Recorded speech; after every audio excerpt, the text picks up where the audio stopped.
Bienvenue, Stan Gurdjian, un des 2 fondateurs d'Eleven Cars, garage de voitures que j'ai monté avec Gonzague Ruchot qui est juste derrière vous en train de travailler, lui.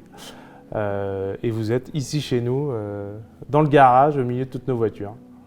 On essaye de bien faire notre boulot déjà. On est spécialisé au départ dans les voitures anciennes. Après, on fait un peu plus de moderne en fonction du marché. Et aussi et surtout, on essaye de faire un peu de voitures de course historiques. Ce qui nous a amené à participer au Tour Auto à plusieurs reprises.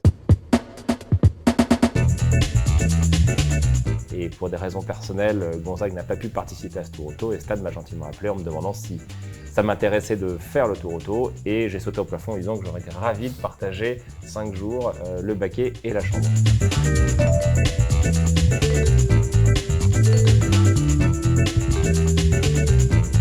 Morgan Plus 4 SS 62, voiture qu'on a achetée il y a 2 ans maintenant.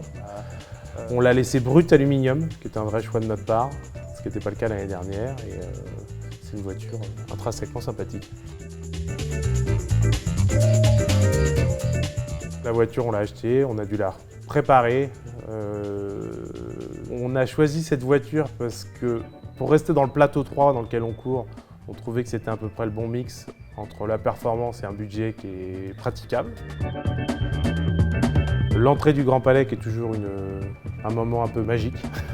Tu t'avances potentiellement moteur allumé jusqu'à la petite rampe d'accès. La nef en verre fait que tu as une lumière extraordinaire. C'est assez magique comme moment.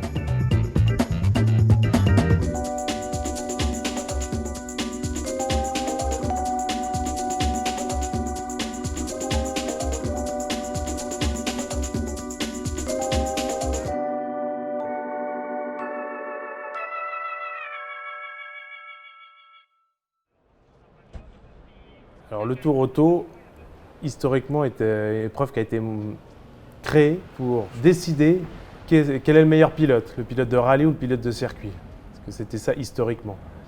Et ils ont toujours mêlé le circuit et le rallye pour en sortir un vainqueur.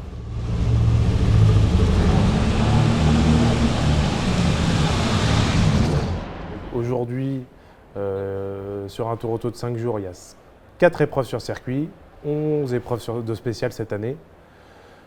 C'est quand même un peu plus orienté vers le rallye que vers le circuit, malheureusement. Et heureusement pour Sébastien. Voilà. Et voilà à peu près tout.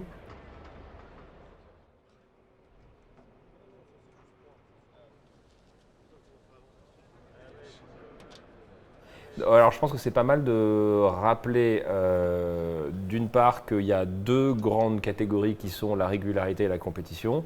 La compétition c'est assez simple, c'est celui qui va le plus vite. Donc le lundi c'est la journée d'une part des vérifications techniques.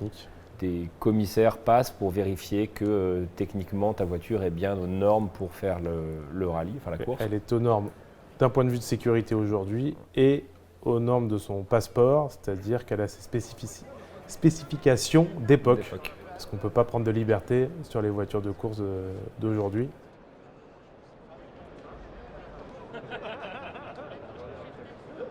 Peut-être qu'on peut faire un tout petit mot sur nos amis de la Choletterie qui ont préparé la voiture.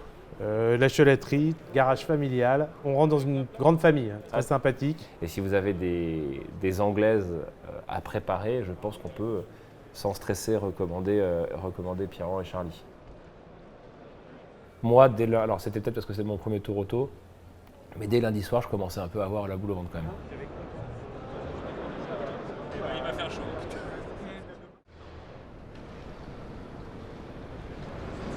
Moi j'ai même pas. Ah bon? Ouais, je suis dormi en 1 heure. Ok. T'es chaud. Hyper. Ouais, là, je pense que ce soir on va être dans le dur. Parce que là, autant que ça, on finit à Clermont. Ouais. T'as vu que t'as un régule hein, sur 850 sur le côté. Ok. Sur le côté. Et c'est un régule mécanique en revanche, donc t'as la pédale qui s'enfonce toute seule. Énorme. Ouais, tu vas voir. C'est marrant. Avant que les voitures démarrent, où tu arrives au Grand Palais, il fait encore nuit et c'est dingue quoi. Il n'y a plus rien. C'est fou. Tout le cocktail de la veille a disparu. Il n'y a plus que des voitures. Nous, en plus, on arrive, vu qu'on est les premiers à partir, il y a peu de monde. Ouais. Ça, c'est Donc c'est extraordinaire. vraiment, Extraordinaire. voilà, on est seul dans le Grand Palais.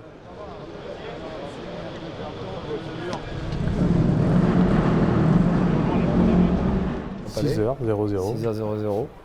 C'est plutôt une Avec, expérience assez avec les sympathique. centaines de voitures et tout, ouais, c'est assez fou. Effectivement, en général, ça nous permet de voir ce qu'on n'a pas vu pour moi, commencer à voir toutes les voitures du Tour Auto.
Alors l'anecdote, la petite anecdote, après je te laisse répondre, la petite anecdote que enfin la question que je pose à Stan juste avant le départ de la première spéciale à Montlhéry, où je lui dis grosso modo, je suis un peu stressé, j'ai mal au bide. Est-ce que toi, après les X tours auto, Y pistes sur circuit, tu as tourné 10 000 fois plus que moi? Et il me dit, je te rassure, c'est toujours la même chose. Donc tu stresses toujours un petit peu avant de prendre la spéciale ou le Tu as toujours l'appréhension parce que la seule règle importante au Tour Auto, c'est de finir.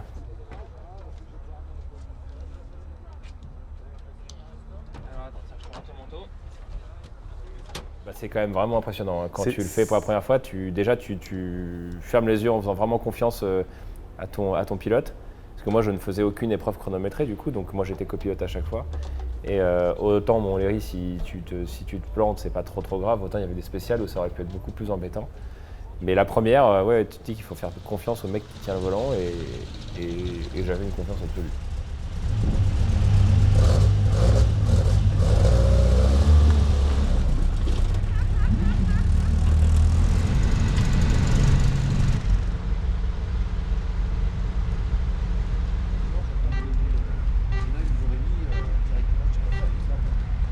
Par contre, si on monte le 153,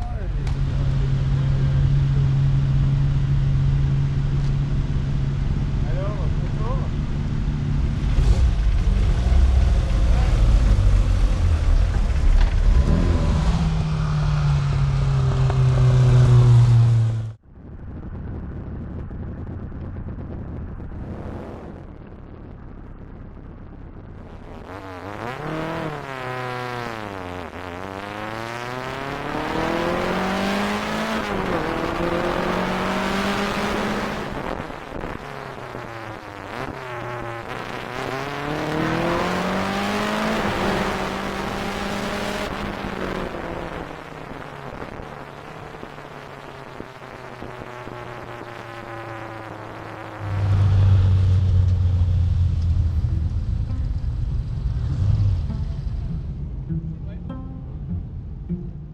En liaison, tu peux t'arrêter, mettre une fois de l'essence, mais si tu as un problème mécanique, il faut que tes mécaniciens te retrouvent pour réparer quelque chose, ça marche pas. Donc c'est vraiment timé. Effectivement, on a, on va dire, un petit quart d'heure de battement. On n'a pas le temps de s'arrêter pour autre chose. Donc, in fine, on profite peu de l'environnement qui est souvent assez exceptionnel des routes françaises, qui est quand même assez sympathique.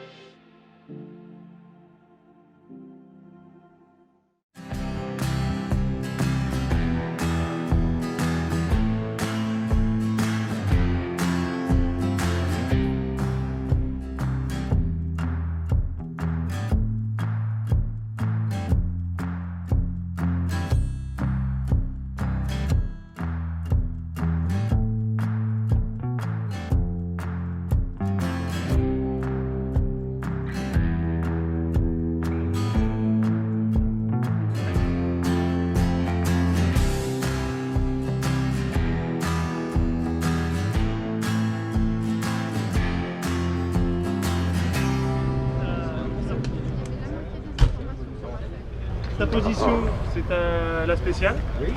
Et après, bah, c'est comme d'habitude. Oui, c'est comme d'habitude. L'avantage, c'est que t'es pas dépaysé.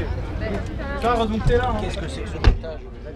Ça laisse tomber, tu peux pas comprendre, c'est une voiture usine. C'est un déflecteur.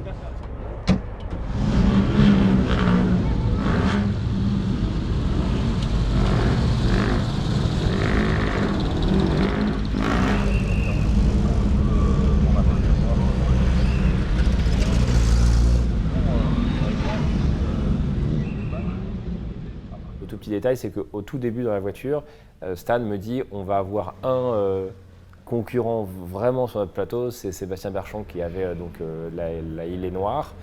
Et à la sortie de la première spéciale, la première chose qu'on a regardé, c'était le temps qu'il avait fait. Et il était devant nous, je crois. Exactement. C'était la première spéciale. Et ça a suivi pendant tout le tour auto. Chaque spéciale, regardez les temps de Sébastien.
Donc tu as gagné avec brio le plateau à Manicourt. Et puis ensuite on est reparti pour une... Non, il y a eu Donc plus c'est de fini. stations. On est rentré, je sais même pas où c'est. À Clermont-Ferrand. Clermont-Ferrand. Voilà.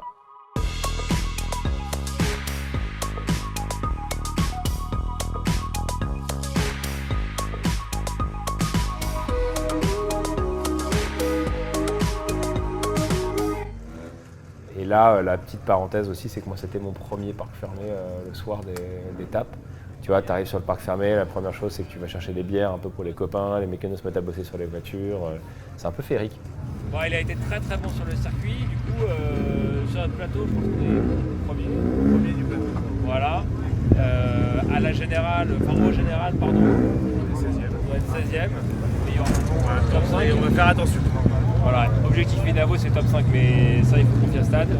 Non, super journée, la voiture a super bien marché et puis c'est un plaisir d'être avec un mec comme Stan parce que non seulement il fait des conversations, mais en plus il conduit très bien. Voilà, c'est un bon résumé de la première journée et on essaie de vous faire ça tous les soirs. Et pour aujourd'hui, je pense que c'est déjà pas mal. Et à demain. À demain, ciao. À bientôt.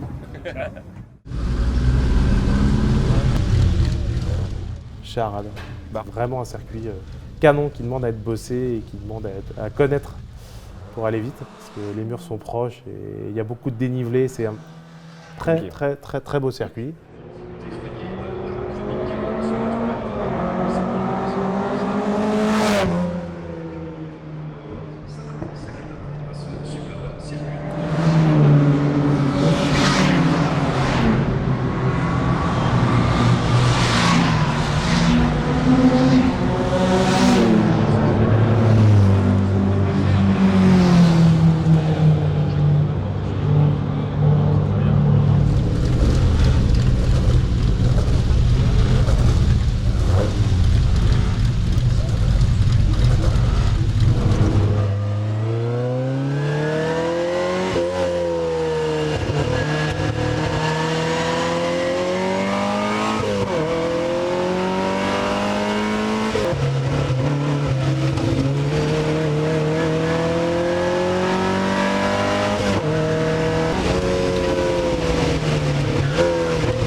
Et la course, très sympathique, toujours avec Sébastien, on s'est tiré une bonne bourre jusqu'au moment où Il m'a passé et le tour d'après, il a perdu le contrôle de sa voiture. Il a fait un joli tête à queue devant moi où on a réussi à se croiser du regard.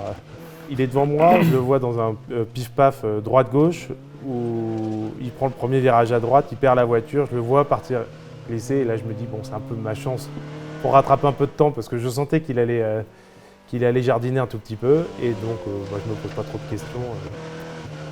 Godasse comme on dit.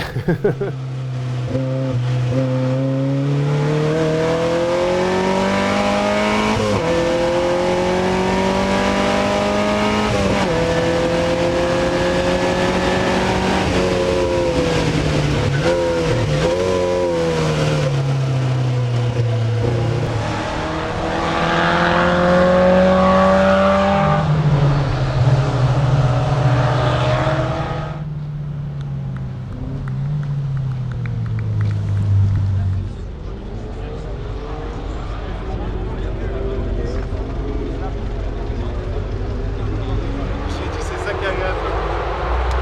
Non, mais c'est qu'est-ce que la vidéo va être intéressante.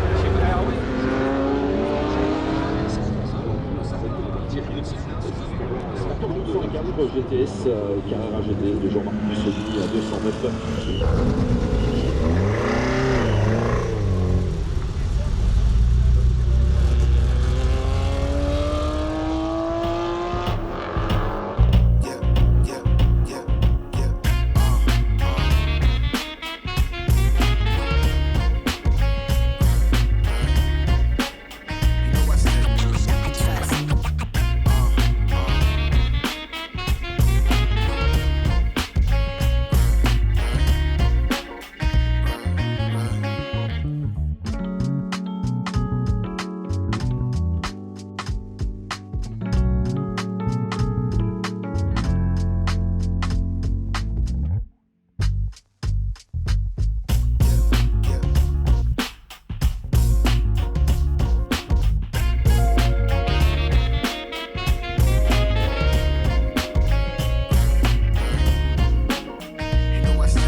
C'était la première fois où moi j'ai été dans des spéciales où tu as vraiment l'impression d'être dans des spéciales de rallye, quoi.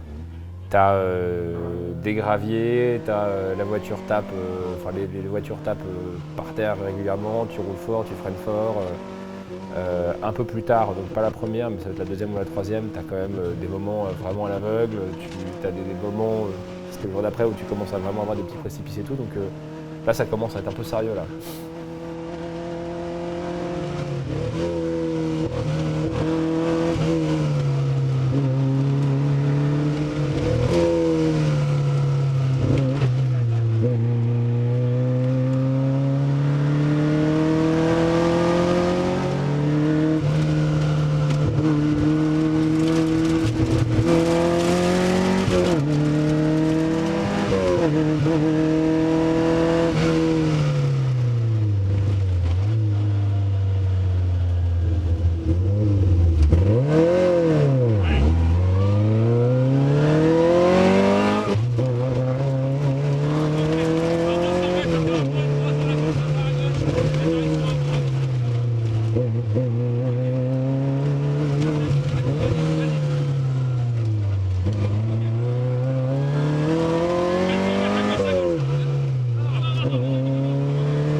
Limoges, on relie Limoges, voilà, hein, toujours la même ambiance sur le parc fermé, c'est quand même vraiment sympa. Tu commences à être un peu fatigué alors que ça fait que 2 jours, donc là tu te dis punaise, j'ai intérêt à tenir le coup. Parc fermé tous les soirs, on rentre en parc fermé. On a 2 heures, enfin les mécanos ont 2 heures pour travailler sur la voiture. Tant que c'est de la mécanique simple, c'est facile de rentrer dans les 2 heures. S'ils dépassent les 2 heures, pénalité.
compliquée. C'est la seule où il en faut une tous les ans, ce qui est un peu plus compliqué que les autres, où j'ai averti un peu tout le groupe de copains qu'on a autour en leur disant faites gaffe, celle-ci elle peut faire mal.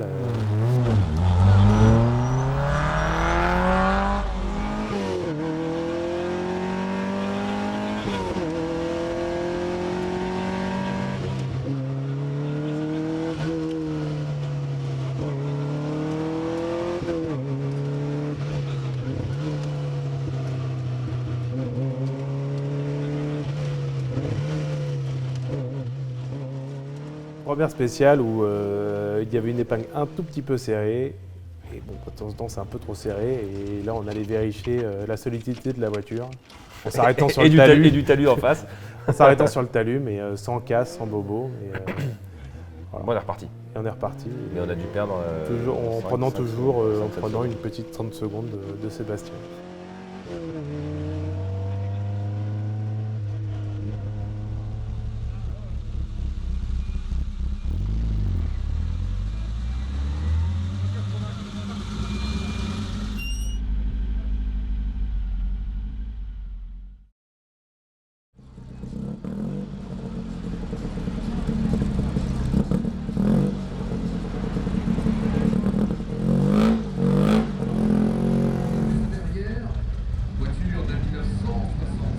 Donc là, c'était juste avant la spéciale. Et là, c'est assez marrant parce qu'on arrive sur des spéciales pour lesquelles on nous donne donc, le roadbook. À chaque spéciale, on a un roadbook dédié sur lequel il y a quelques annotations, mais pas trop. Du coup, c'est toujours un peu la course à l'information pour trouver les gars qui peuvent te filer un coup de main. Ouais, chercher les locaux, fans de rallye, fans de voitures, comme il y en a beaucoup avant chaque spéciale, qui à chaque fois essayent de nous donner des indications, Ouais. des types, les virages serrés et de temps en temps avoir quelques phrases un peu inoubliables, telles que dans cette épingle, juste avant, tu te prépares à tirer le câble, ce qui est toujours un peu surprenant au départ quand on ne la connaît pas. Mais, le tirage de câble, ça nous a fait des semaines.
Dans l'épreuve, autre épreuve, la régularité, 3 catégories, régule basse, régule intermédiaire, régule haute.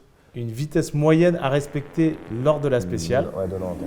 Tout ça avec des éléments de chronométrage mécanique. C'est une vraie épreuve, ça demande beaucoup de talent. Donc c'est vraiment une épreuve dans l'épreuve, il y a des vrais spécialistes de régularité. C'est un autre tour auto.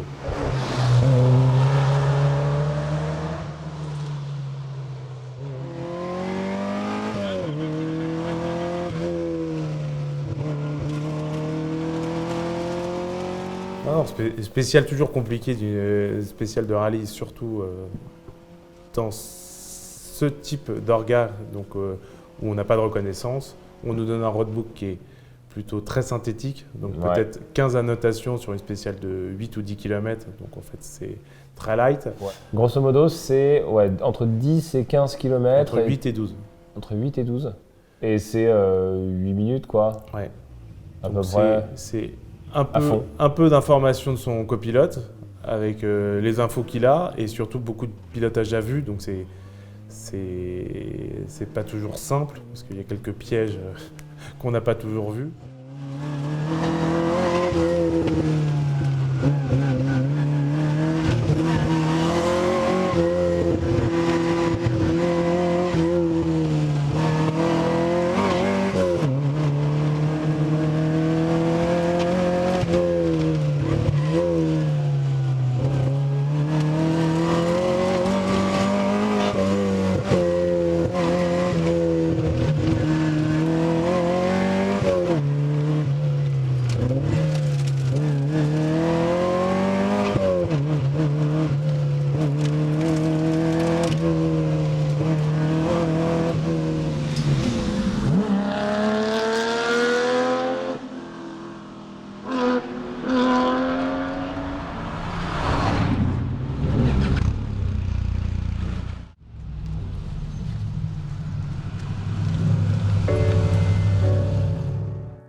C'était assez dingue comme ambiance. C'est un peu comme Charade. C'est un peu plus moderne parce que c'est un circuit un peu plus récent, mais c'est pareil, c'est un circuit très vallonné. Et c'est un super circuit aussi. Ouais.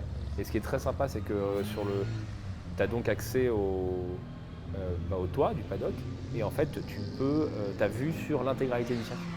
Donc moi en fait je pouvais suivre la progression de la Morgane contre l'Austin pendant tout le long du circuit, pendant tous les tours, c'était vraiment sympa. Ouais, franchement, la topographie, ça va rendre le truc assez fou. Assez spectaculaire. Ouais, exactement. Ça demande un peu... Tu as des gros dévers. Faut des tripes sur 2-3 virages, c'est assez intéressant comme ça.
Pont du Gard, c'était canon, c'était assez original. Mine de rien, tu dois faire quand même dîner plus loger 1500 ou 1600 personnes tous les soirs. C'est une organisation titanesque. La caravane du Tour. Et Pont du Gard, c'est vrai que le lieu était assez magique. Il faut reconnaître le talent de Peter Otto pour nous trouver des lieux assez magiques. Et le mec, c'est quand même là.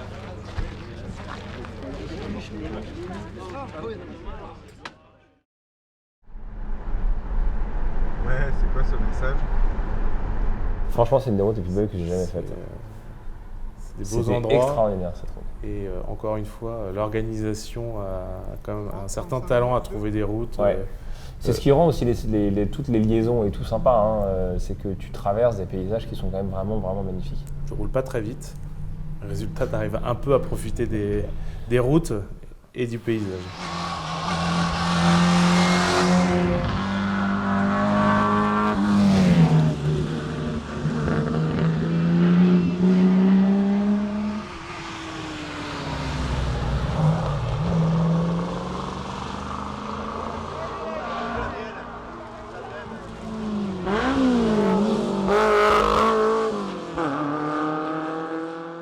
Tu commences par un gauche, hein, ensuite là. Après t'as 1 kilomètre.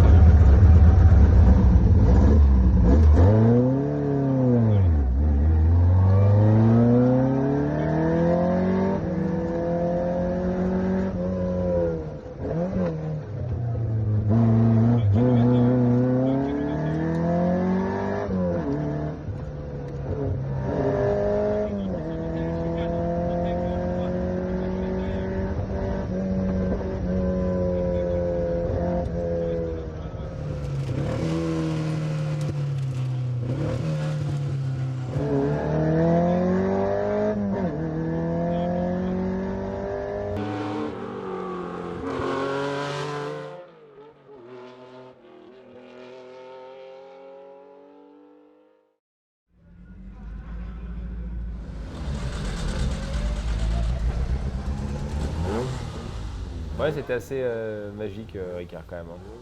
C'est un bel endroit. Ouais, c'est chouette. Bon, on y va au moins une fois par an et c'est souvent le dernier circuit du Tour Auto. Quand on finit dans le sud de la France, c'est souvent la dernière étape circuit. Donc on y passe. Mais bon, mauvais circuit parce que historiquement, 2 moteurs et un accident. Donc content que ça soit bien passé et qu'on ait fini.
Écoute, je me souviens que tu m'as dit en plaisantant au départ du Tour Auto, l'objectif c'est le top 10. Et ensuite en me disant, bon, by the way, ce sera impossible parce qu'on a une voiture trop petite, etc. etc., etc. Et in fine, on fait 11. On fait 11. Donc il n'y a pas à rougir au général. On fait 2e du plateau avec un Sébastien Verschow qui était juste intouchable. qui a été vraiment trop bon et trop fort.